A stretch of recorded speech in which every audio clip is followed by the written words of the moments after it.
ಹೊರಗೆ ಚೂರು ಮಳೆ, ಕೊರೆಯುವ ಚಳಿ, ರಾತ್ರಿ ಬೇರೆ ತಮ್ಮನಿಗೆ ಬಿಸಿಯಾಗುವ ಆಸೆ ಆಗಿತ್ತು. ಆದರೆ ಹೆಂಡತಿ ತವರಿಗೆ ಹೋಗಿದ್ದಳು. ಅದೇ ಸಮಯಕ್ಕೆ ಸರಿಯಾಗಿ ಮನೆಗೆ ಬಂದಳು ಸುಂದರಿ. ಅಬ್ಬಾ, ಅವಳ ಸೌಂದರ್ಯ! ಕತೆ ತುಂಬ ಇಂಟ್ರೆಸ್ಟಿಂಗ್ ಆಗಿದೆ, ಕೊನೆಯವರೆಗೂ ಕೇಳಿ. ಕತೆ ಶುರು ಮಾಡೋಣ. Hi friends. ಪ್ರಶಾಂತ್ ಟಿವಿ ನೋಡುತ್ತಾ ಕುಳಿತಿದ್ದ. ಹೊರಗಡೆ ಧಾರಾಕಾರ ಮಳೆ ಸುರಿತಿತ್ತು. ಹೆಂಗಪ್ಪ ಇವತ್ತಿನ ದಿನವನ್ನು ಕಳೆಯೋದು? ಹೊರಗಡೆ ಹೋಗಿ ಫ್ರೆಂಡ್ಸ್ ಜೊತೆ ಸುತ್ತಾಡೋಣ ಅಂದರೆ ಮಳೆ ಬೇರೆ ನಿಲ್ತಿಲ್ಲ. ಹಾಗೆ ಟಿವಿ ನೋಡುತ್ತಾ ಇರೋಣ ಅಂದರೆ ಯಾವುದೋ ಕ್ರಿಕೆಟ್ ಮ್ಯಾಚ್ ಕೂಡ ನಡೆಯುತ್ತಿಲ್ಲ. ಪ್ರಶಾಂತ್ ಮತ್ತು ಸುಧಾಗೆ ಮದುವೆ ಆಗಿ 2 ವರ್ಷ ಕಳೆಯಿತು. ಇಬ್ಬರು ಸಂಸಾರ ತುಂಬ ಚೆನ್ನಾಗಿ ನಡೆಯುತ್ತಿತ್ತು. ಇಷ್ಟು ಬೇಗ ಮಕ್ಕಳು ಬೇಡ, ಸ್ವಲ್ಪ ಜಾಲಿಯಾಗಿ ಸುತ್ತಾಡಿಕೊಂಡು ಇರೋಣ ಅಂದುಕೊಂಡಿದ್ದರು. ಅಪ್ಪ ಅಮ್ಮನ ಒತ್ತಾಯ ಅದಕ್ಕೆ ಅವಕಾಶ ಕೊಡಲಿಲ್ಲ. ಇನ್ಯಾವಾಗಪ್ಪ ನಮಗೆ ಮೊಮ್ಮಕ್ಕಳನ್ನು ನೋಡುವ ಭಾಗ್ಯ ಎನ್ನುತ್ತಾ ಪದೇ ಪದೇ ಅಪ್ಪ ಅಮ್ಮರ ಬಾಯಿಂದ ಆ ಮಾತು ಕೇಳಿಸುತ್ತಿತ್ತು. ಹೀಗಾಗಿ ಅದಕ್ಕೆ ಸುಧಾ ಮತ್ತು ಪ್ರಶಾಂತ್ ಮಾಡಿದ್ದು ಮಕ್ಕಳನ್ನು ಮಾಡಿಕೊಳ್ಳಲು ಒಪ್ಪಿಕೊಂಡರು. ಹೀಗೆ ಸುಧಾ ಗರ್ಭಿಣಿಯಾಗಿ ತನ್ನ ತವರು ಮನೆಗೆ ಹೋಗಿದ್ದಳು. ಸದಾ ಹೆಂಡತಿಯ ಜೊತೆಗಿದ್ದು ಅಭ್ಯಾಸವಾಗಿದ್ದ ಪ್ರಶಾಂತ್ ಈಗ ಒಬ್ಬಂಟಿಯಾಗಿದ್ದ. ಹೀಗೆ ಯೋಚಿಸುತ್ತಾ ಕುಳಿತರೆ ಯಾವುದೇ ದಾರಿ ಸಿಗುತ್ತಿಲ್ಲ. ಮೊದಲು ಏನಾದರೂ ಅಡುಗೆ ಮಾಡೋಣ ಅಂತ ಅಡುಗೆ ಕೆಲಸವನ್ನು ಮುಗಿಸಿದ. ಹಾಗೆ ಟಿವಿ ನೋಡುತ್ತಾ ಕುಳಿತ. ಇದ್ದಕ್ಕಿದ್ದಂತೆ ಡೋರ್ ಬೆಲ್ ಆಯಿತು. ಯಾರು ಬಂದಿರಬಹುದು ಎನ್ನುವ ಯೋಚನೆಯಾಯಿತು. ಮನೆ ಓನರ್ ಏನಾದರೂ ಬಂದಿರಬಹುದಾ ಅಂದುಕೊಂಡ. ಮೊನ್ನೆಯಷ್ಟೇ ಬಾಡಿಗೆಯನ್ನು ಕೊಟ್ಟಿದ್ದಾಗಿದೆ, ಹಾಗಾಗಿ ಅವರು ಬಂದಿರೋದಿಲ್ಲ, ನೋಡೋಣ ಅಂತ ಬಾಗಿಲನ್ನು ತೆಗೆದ. ಅವನಿಗೆ ಆಶ್ಚರ್ಯವಾಗಿತ್ತು. ಬಾಗಿಲಲ್ಲಿ ಒಬ್ಬಳು ಸುಂದರ ಯುವತಿ, ಸುಮಾರು 25ರಿಂದ 30 ವರ್ಷದವಳು ಇರಬಹುದು. ಹಳದಿ ಬಣ್ಣದ ಸೀರೆ ಉಟ್ಟುಕೊಂಡಿದ್ದಳು. ನೋಡೋಕೆ ತುಂಬ ಆಕರ್ಷಕವಾಗಿದ್ದಳು. ಪ್ರಶಾಂತ್ ಆಶ್ಚರ್ಯದಿಂದ ಅವಳ ಮುಖವನ್ನು ನೋಡುತ್ತಿದ್ದ. ಆಗ ಆ ಯುವತಿ ಹೇಳಿದಳು, ಹೊರಗಡೆ ತುಂಬ ಜೋರು ಮಳೆ ಸುರಿತಾ ಇದೆ, ನಾನು ಸ್ವಲ್ಪ ಹೊತ್ತು ನಿಮ್ಮ ಮನೆಯಲ್ಲಿ ಇರಬಹುದೇ? ಮಳೆ ನಿಂತ ತಕ್ಷಣ ನಾನು ಹೋಗುತ್ತೇನೆ ಅಂದಳು. ನೋಡೋದಕ್ಕೆ ಸ್ವಲ್ಪ ಡೀಸೆಂಟ್ ಆಗಿ ಇದ್ದುದರಿಂದ ಪ್ರಶಾಂತ್ ಬನ್ನಿ ಅಂತ ಕರೆದ. ಅವಳು ಒಳಗೆ ಬಂದಳು. ಒಳಗೆ ಬಂದಾಗ ಪ್ರಶಾಂತ್ ಯುವತಿಯನ್ನು ಸರಿಯಾಗಿ ನೋಡಿದ. ಮಳೆಯಲ್ಲಿ ನೆನೆದು ಹೋಗಿದ್ದಳು. ಅವಳಿಗೊಂದು ಟವಲ್ ಕೊಟ್ಟು ತಲೆಯನ್ನು ಒರೆಸಿಕೊಳ್ಳಿ ಅಂತ ಹೇಳಿ ಥ್ಯಾಂಕ್ಸ್ ಅನ್ನುತ್ತಾ ತಲೆಯನ್ನು ಒರೆಸಿಕೊಳ್ಳುತ್ತಿದ್ದಳು. ಆಗ ಪ್ರಶಾಂತ್ಗೆ ಅವಳ ಸೌಂದರ್ಯವನ್ನು ಆಗಾಗ ಕದ್ದು ನೋಡದೇ ಇರಲು ಆಗುತ್ತಿರಲಿಲ್ಲ. ಅಯ್ಯೋ, ನಿಮ್ಮ ಬಟ್ಟೆ ಎಲ್ಲ ನೆನೆದು ಹೋಗಿದೆ, ನಿಮಗೆ ಬೇಕಾದರೆ ಬೇರೆ ಸೀರೆ ಕೊಡುತ್ತೇನೆ ಅಂದನು. ನಿಮ್ಮ ಬಟ್ಟೆಯನ್ನು ಬದಲಿಸಿಕೊಳ್ಳಲಿ ಅಂದನು. ಆಗ ಅವಳು ಸಂತೋಷದಿಂದ ಥ್ಯಾಂಕ್ಸ್ ಅಂದಳು. ಅವಳಿಗೊಂದು ಸುಂದರ ಸೀರೆಯನ್ನು ಕೊಡುತ್ತಾ ಅವಳಿಗೆ ಬಟ್ಟೆ ಬದಲಾಯಿಸಲು ರೂಮನ್ನು ತೋರಿಸಿಕೊಟ್ಟನು. ಮನೆಯಲ್ಲಿ ಬೇರೆ ಯಾರೂ ಇಲ್ಲವಾ ಅಂತ ಅವಳು ಕೇಳಿದಳು. ಪ್ರಶಾಂತ್ ಒಂಟಿಯಾಗಿರುವ ಒಬ್ಬಳು ಸುಂದರ ಹುಡುಗಿ ಈ ರೀತಿ ಕೇಳುತ್ತಿದ್ದರೆ ಅವನಿಗೆ ಹೇಳಬೇಕೆಂದು ಗೊತ್ತಾಗಲಿಲ್ಲ. ತನಗೆ ಮದುವೆ ಆಗಿರಬಹುದಾ ಬಗ್ಗೆನೂ ಹೇಳಬೇಕೋ ಬೇಡವೋ ಅನ್ನೋದೇ ತಿಳಿಯಲಿಲ್ಲ. ಸ್ವಲ್ಪ ಹೊತ್ತು ಯೋಚಿಸಿ ನನ್ನ ಹೆಂಡತಿ ತವರು ಮನೆಗೆ ಹೋಗಿದ್ದಾಳೆ, ನನಗೆ ಮದುವೆ ಆಗಿ 2 ವರ್ಷವಾಗಿದೆ ಅಂತ ಹೇಳಿದನು.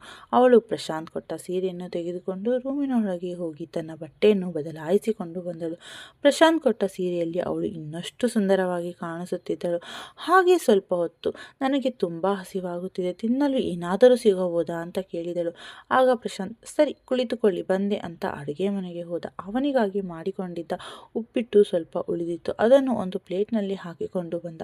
ಅದನ್ನು ತಿಂದಂತಹ ಯುವತಿ ತುಂಬ ಚೆನ್ನಾಗಿದೆ ಥ್ಯಾಂಕ್ಸ್ ಅಂದಳು. ಮಳೆ ನಿಲ್ಲುವ ಹಾಗೆ ಕಾಣಿಸುತ್ತಿರಲಿಲ್ಲ. ನಾನು ಇಲ್ಲಿ ಸೋಫಾ ಮೇಲೆ ಸ್ವಲ್ಪ ಹೊತ್ತು ಮಲಗಿಕೊಳ್ಳುತ್ತೇನೆ, ಮಳೆ ನಿಂತ ಮೇಲೆ ಹೋಗುತ್ತೇನೆ ಎಂದಳು. ಆಯಿತು ಅಂತ ಪ್ರಶಾಂತ್ ಟಿವಿ ನೋಡುತ್ತಾ ಅವಳ ಎದುರುಗಡೆ ಕುಳಿತಿದ್ದನು. ಯುವತಿ ಅವನ ಎದುರುಗಡೆ ಸೋಫಾದಲ್ಲಿ ಕುಳಿತು ಹಾಗೆ ಸೋಫಾಕ್ಕೆ ಒರಗಿಕೊಂಡು ಮಲಗಿದ್ದಳು. ಹೊರಗಡೆ ಮಳೆ ಜೋರಾಗಿ ಸುರಿಯುತ್ತಿತ್ತು. ಪ್ರಶಾಂತ್ ಒಮ್ಮೆ ಅವಳ ಕಡೆ ಕಣ್ಣು ಹಾಯಿಸಿದಾಗ ಅವಳ ಸೆರಗು ಸ್ವಲ್ಪ ಜಾರಿ ಹೋಗಿತ್ತು. ಅದರಿಂದ ಅವಳ ಹೊಕ್ಕುಳು ಮತ್ತು ಸೊಂಟ ಚೆನ್ನಾಗಿ ಕಾಣಿಸುತ್ತಿತ್ತು. ಸುಂದರವಾದ ಹಣ್ಣುಗಳ ಭಾಗ ಸ್ವಲ್ಪ ಗೋಚರವಾಗುತ್ತಿತ್ತು. ಅದನ್ನೆಲ್ಲ ನೋಡುತ್ತಾ ಇದ್ದ ಪ್ರಶಾಂತ್ಗೆ ಸುಮ್ಮನಿರಲು ಆಗಲೇ ಇಲ್ಲ. ಇದು ತನಗೆ ಒದಗಿ ಬಂದಿರೋ ಅವಕಾಶ ಅಂತ ತಿಳಿದುಕೊಂಡನು. ಇದನ್ನು ಮಿಸ್ ಮಾಡಿಕೊಳ್ಳಲೇಬಾರದು ಅಂತ ತೀರ್ಮಾನಿಸಿ ಅವಳ ಹತ್ತಿರ ಹೋಗಿ ನಿಂತನು. ಹತ್ತಿರದಿಂದ ಅವಳ ಸೌಂದರ್ಯ ಇನ್ನಷ್ಟು ಚೆನ್ನಾಗಿ ಕಾಣಿಸುತ್ತಿತ್ತು. ಹಾಗೆ ನಾಡುತ್ತಾ ಇನ್ನೇನು ಅವಳಿಗೊಂದು ಕೊಡೋಣ ಅಂತ ಅವಳ ಮುಖದ ಹತ್ತಿರ ತನ್ನ ಮುಖವನ್ನು ತೆಗೆದುಕೊಂಡು ಹೋದನು. ಅದೇ ಸಮಯಕ್ಕೆ ಸರಿಯಾಗಿ ಜೋರಾಗಿ ಸಿಡಿಲೊಂದು ಅಪ್ಪಳಿಸಿತು. ಆ ಶಬ್ದಕ್ಕೆ ಹೆದರಿ ಪ್ರಶಾಂತ್ ಒಮ್ಮೆ ಹಿಂದಕ್ಕೆ ಬಂದನು. ಮತ್ತೆ ಹೋಗಿ ಸೋಫಾದಲ್ಲಿ ಕುಳಿತುಕೊಂಡನು. ಆ ಗುಡುಗು ಮಳೆಗೆ ಕರೆಂಟ್ ಕೂಡ ಹೋಯಿತು. ರೂಮಿನಲ್ಲಿ ಸ್ವಲ್ಪ ಕತ್ತಲು ಆವರಿಸಿತು. ಗುಡುಗಿನ ಶಬ್ದಕ್ಕೆ ಯುವತಿ ಕೂಡ ಎಚ್ಚರ ಆದಳು. ಅವಳು ನನಗೆ ಭಯವಾಗುತ್ತಿದೆ ಅಂತ ಪ್ರಶಾಂತನ ಪಕ್ಕದಲ್ಲಿ ಬಂದು ಕುಳಿತಳು. ನನಗೆ ಈ ಗುಡುಗು ಮಿಂಚು ಅಂದರೆ ತುಂಬ ಭಯ, ಅದಕ್ಕಾಗಿಯೇ ಮಳೆ ಜೋರಾಗುತ್ತಿದ್ದಂತೆ ನಿಮ್ಮ ಮನೆಗೆ ಬಂದಿದ್ದೆ ಅಂತ ಹೇಳಿದಳು. ಗುಡುಗು ಮಿಂಚು ಇನ್ನಷ್ಟು ಜೋರಾಗಿ ಬರುತ್ತಿತ್ತು. ಅವಳು ಭಯದಿಂದ ಪ್ರಶಾಂತನ ಕೈ ಹಿಡಿದುಕೊಂಡು, ಪ್ರಶಾಂತ್ ಇದೇ ಒಳ್ಳೆಯ ಅವಕಾಶ ಎನ್ನುತ್ತಾ ಇನ್ನಷ್ಟು ಅವಳ ಹತ್ತಿರಕ್ಕೆ ಹೋದನು.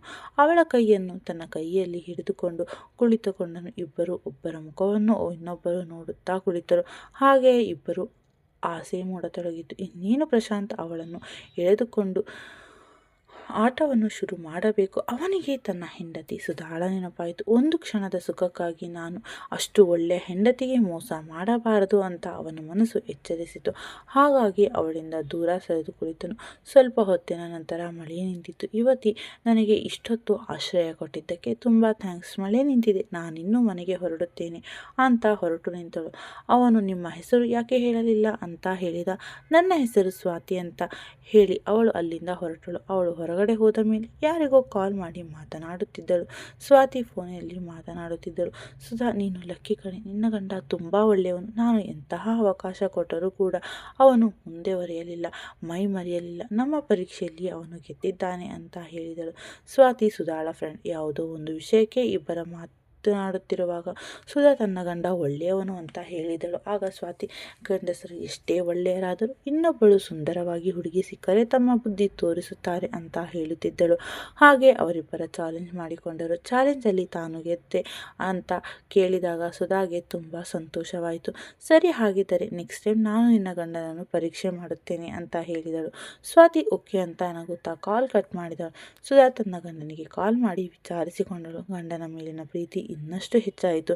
ಇದ್ಯಾವುದೂ ತಿಳಿಯದ ಪ್ರಶಾಂತ್ ಕಾಲಕ್ಕೆ ಸರಿಯಾಗೋ ಎಚ್ಚೆತ್ತುಕೊಂಡು ತನ್ನ ಹೆಂಡತಿಯ ಪ್ರೀತಿಗೆ ಪಾತ್ರನಾಗಿದ್ದಾನೆ. ಕತೆ ಇಷ್ಟವಾದರೆ ಲೈಕ್ ಮಾಡಿ, ಹಾಗೆ ಚಾನಲನ್ನು ಸಬ್ಸ್ಕ್ರೈಬ್ ಮಾಡೋದನ್ನು ಮರಿಬೇಡಿ. ಧನ್ಯವಾದಗಳು.